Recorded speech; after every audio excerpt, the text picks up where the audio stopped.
नमस्कार दोस्तों, जय जोहार। मैं कौशल तिवारी और बिहनिया संझा में आपका स्वागत है।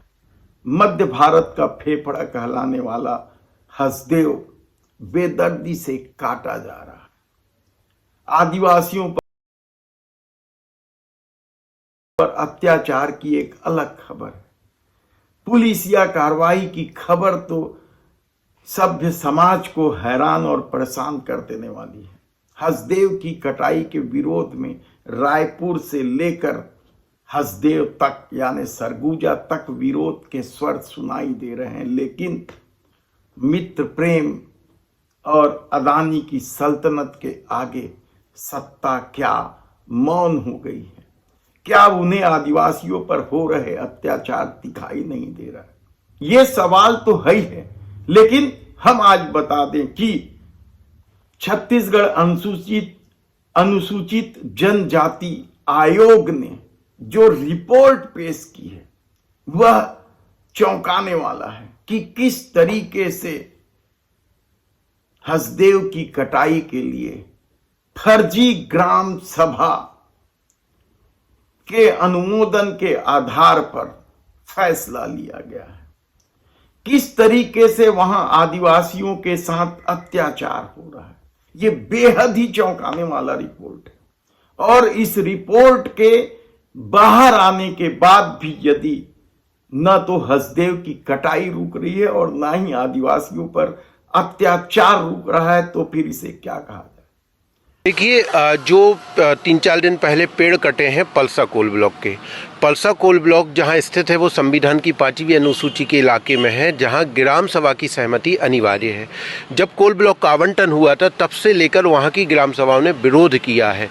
2018 में वहां के जिला प्रशासन और कंपनी के कुछ लोगों ने मिलकर ग्राम सभा के फर्जी प्रस्ताव बनाए थे और वो फर्जी प्रस्ताव जो कूटलचित तरीके से तैयार किए गए थे, उसी आधार पर पलसा कोल ब्लॉक को पर्यावरणीय स्वीकृति और वन स्वीकृति मिली है और उसी वन स्वीकृति के आधार पर ये पेड़ कटा है।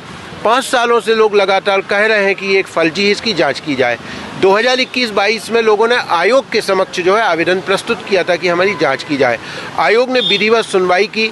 अंबिकापुर में 10 सितंबर को विधिवत सुनवाई की और सुनवाई करके बहुत स्पष्ट रूप से ये बयानों में सामने आ गया है कि कोई ग्राम सभा की सहमति नहीं थी, वो कूटलचित दस्तावेज तैयार किया गया था। हमने कितनी ही खबरें बनाई हैं इस मामले में कि हसदेव की कटाई का मतलब इस समूचे मध्य भारत को सांस लेना मुश्किल कर देना है।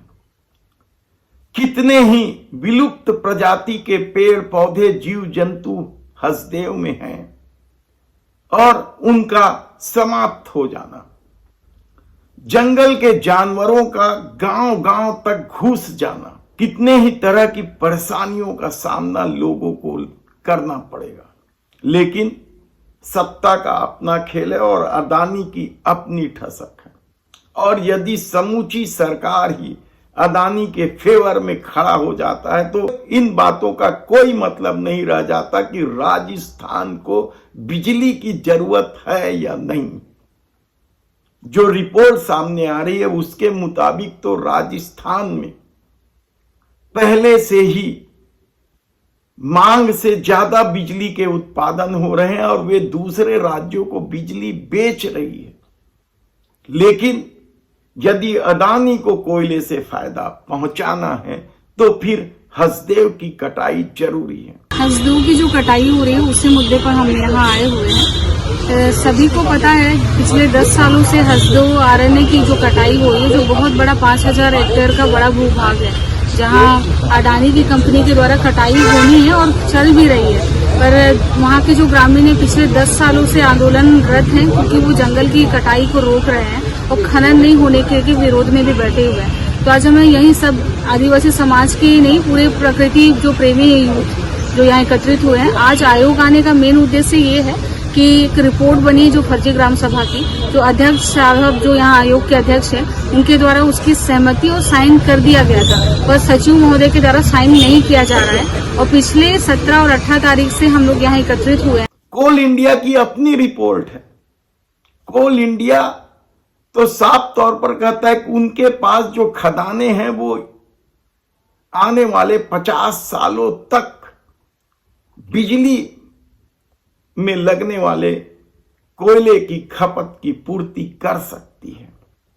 हाँ, ये जरूर है कि कुछ खदानें से कोयला निकालना महंगा पड़ रहा है और हसदेव में कोयला निकालना सस्ता पड़ता है। कोयले को लेकर कितने सारे विवाद हैं।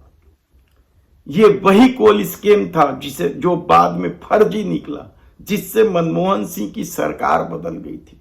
लेकिन अब ऑस्ट्रेलिया से कोयला ढुलाई से लेकर किस तरीके के आरोप इस सरकार पर लगे हैं, लेकिन ना तो इन आरोपों का कोई मतलब है और ना ही लगता है अनुसूचित जनजाति आयोग ने जो रिपोर्ट प्रस्तुत की है या जो रिपोर्ट बनाई है उसका कोई मतलब नहीं है। किस तरीके से अंधाधुंध पेड़ों की कटाई चल रही है और पुलिस अदानी का ढाल बनकर किस तरीके से आदिवासियों की पिटाई कर रही है, वह भी तब जब डबल इंजन की सरकार के मुखिया आदिवासी हैं। धन्यवाद।